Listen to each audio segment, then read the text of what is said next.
I didn't wake up because of a noise. I woke up because I felt breathing. Not loud, not close to my ear, just enough to know it wasn't mine. I kept my eyes closed. That's the first thing you learn when something feels wrong in the dark. You don't move, you don't react, you pretend you're still asleep. My bedroom was quiet. No footsteps, no whispers. Just the faint hum of the streetlight outside my window and that slow, steady breathing. In, out, in, out. It was coming from the left side of my bed. I told myself it was nothing. Sleep paralysis. A dream. My imagination filling in the gaps between thoughts. Eventually, the breathing stopped. When I finally opened my eyes, the room was empty. That was the first night. At first, it only happened once or twice a week. I'd wake up in the middle of the night with the same feeling, like someone was there, standing too close, watching. Sometimes I felt the mattress dip slightly, as if weight had shifted beside me.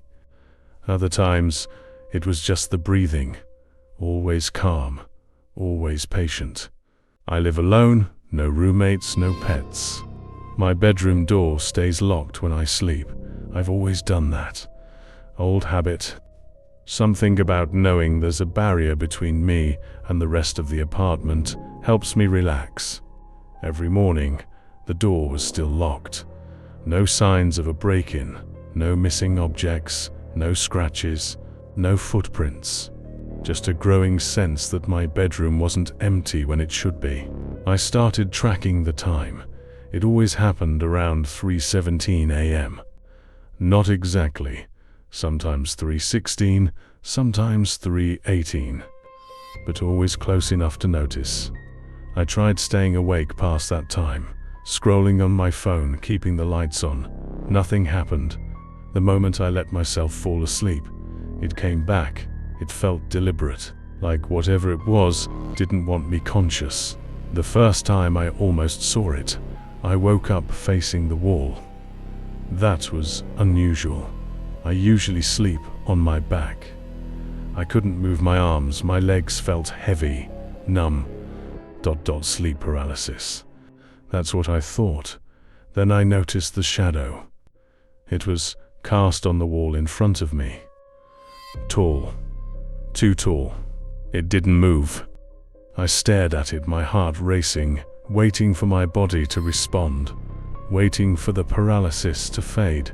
The shadow didn't flicker, didn't shift with the streetlight, didn't breathe, but I could feel the breathing behind me, closer than before. When I finally regained control and rolled over, the shadow was gone. The room was empty. I didn't sleep after that. I started leaving lights on at night, a lamp on the nightstand, the hallway light under the door. It didn't stop anything. If anything, it made it worse. Now I could sense exactly where it stood, just outside the pool of light, always where the shadows were deepest. Watching, waiting. I stopped telling myself it was sleep paralysis. Sleep paralysis doesn't move your bed. It doesn't change positions. It doesn't wait for you to fall asleep again. I bought a small security camera. Nothing fancy, just something cheap that could record the room while I slept. I mounted it on a shelf across from my bed, angled wide enough to capture the entire space. Part of me didn't want to know, but a bigger part of me needed proof. Proof that I was losing my mind, or proof that I wasn't. That night, I barely slept. I woke up at 3:17 a.m. The breathing was there, stronger this time. I stared at the ceiling, forcing myself not to move, not to react. My chest felt tight, like my lungs didn't want to work properly. I could feel it standing at the side of my bed, not touching me, not leaning over me, just standing. I stayed frozen until the breathing stopped. When I checked the camera in the morning, my hands were shaking so badly, I almost dropped my phone. The footage showed my bedroom, the bed, the door, the window, and me, lying there, completely still. At first I thought that was it. nothing unusual. Then I noticed the shape. A figure stood beside my bed, tall, thin, completely motionless. It didn't have visible features, just a darker shape against the darker corner of the room, like the shadows themselves had decided to stand upright. It stood there for exactly 6 minutes, not moving, not swaying, not breathing. Then, at 3:23 a.m., it stepped back and disappeared, not walked away, not faded. It simply wasn't there anymore. I didn't sleep in my bedroom the next night. I stayed on the couch with every light in the apartment turned on. I checked the locks twice, then 3 times. Nothing happened, no breathing, no presence, no feeling of being watched. That should have made me feel better. Instead, it made things worse, because it meant whatever was in my room didn't follow me. It stayed there, waiting. On the 3rd night, I slept in my bedroom again. I told myself I couldn't live like this, avoiding my own bed, terrified of the dark. I needed to face it, needed answers. The camera was still running. I fell asleep sometime after 2 a.m. At 3:16 I woke up. This time, I opened my eyes. It was standing closer than before, right beside my bed. Its head was tilted slightly, as if it was studying me. I couldn't see a face. The light didn't reach that part of the room, but I knew it was looking at me. I've never been more certain of anything in my life. The breathing was different now. Slower, deeper, almost satisfied. I wanted to scream. I wanted to run. I couldn't move. Then it leaned forward, just a little. Close enough that I felt the air shift. And then, very quietly, it whispered something. Not words, just a sound. Like someone trying to remember how to speak. I blacked out after that. The footage from that night was worse. The figure didn't just stand there, it moved, slowly, carefully, like it was afraid of waking me. It leaned over the bed, and for a moment, just one frame, its face became visible. There was nothing there, no eyes, no mouth, no features, just empty darkness where a face should have been.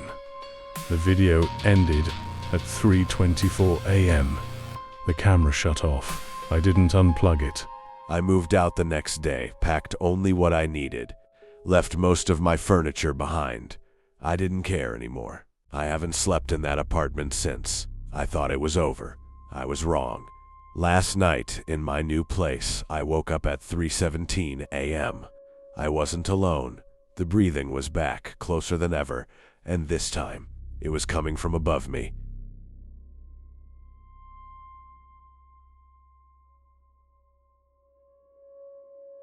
I woke up to the sound of fingernails. Not scratching, not tapping, dragging, slow, careful, across the wall behind my bed. At first, I thought it was part of a dream. Dreams borrow familiar sounds and twist them just enough to feel wrong. A branch against glass, a radiator ticking, the house settling. But this sound had intention. It paused, then continued. I kept my eyes closed. That's the first rule you learn without ever being taught. When something feels wrong in the dark, you don't move, you don't react, you pretend you're still asleep.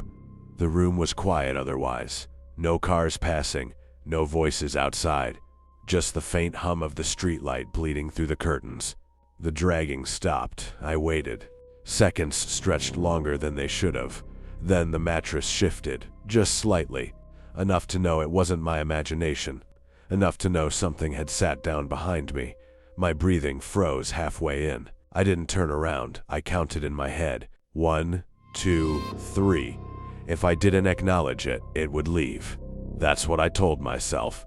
That's what I needed to believe. The weight pressed deeper into the bed. The mattress dipped. The sheets tightened. I felt warmth through the blanket. Not human warmth. Human warmth is uneven. It moves. It breathes. This was steady, patient. The bed creaked softly. And then I heard it, right behind my ear. Not a voice, a sound that wanted to be one. You noticed, the words didn't echo in the room. They echoed inside my head. I didn't scream. I didn't move. I don't know how long I stayed like that. When morning came, I woke up on my stomach, the bed empty. The wall behind me was marked, long, thin lines, parallel, like someone had been counting. I told myself it was stress, lack of sleep, a vivid nightmare that had bled into reality. I didn't tell anyone. How do you explain fingernail marks on a wall without sounding insane? That night, I slept facing the room. Nothing happened. The next night too. By the third night, I started to relax. That's when it moved. I woke up to breathing, not loud, not close to my face, just enough to know it wasn't mine. In, out, in, out. It came from under the bed. I stared at the ceiling. Didn't blink, didn't move. The breathing slowed when I did, like it was listening, learning, testing.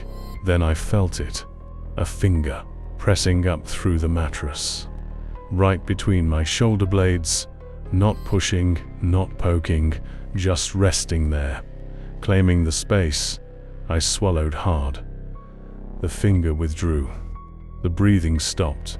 Silence rushed in so fast my ears rang. When I checked under the bed in the morning, there was nothing except new marks. This time on the wooden frame, 4 lines, then a longer one. I stopped sleeping. Coffee stopped working.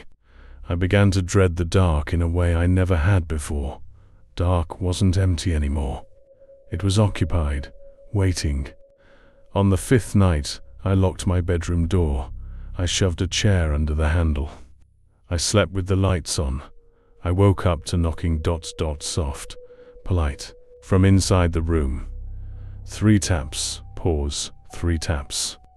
From the closet door, I stared at it.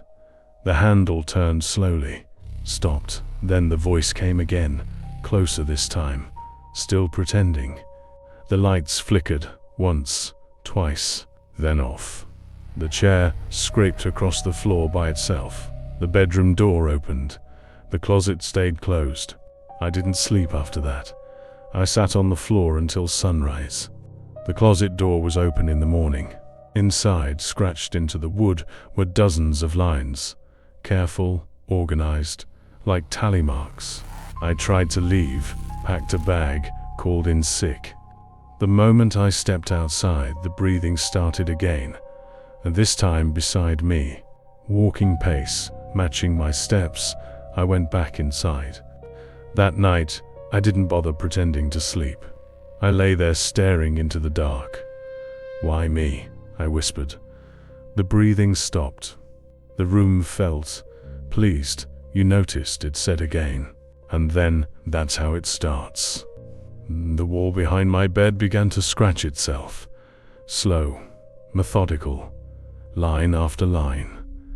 I watched. I didn't stop it. I understood then. It doesn't come for everyone. Only the ones who notice. Only the ones who listen. Tonight, I hear breathing behind you. Don't turn round. If you pretend long enough, maybe it won't notice you too.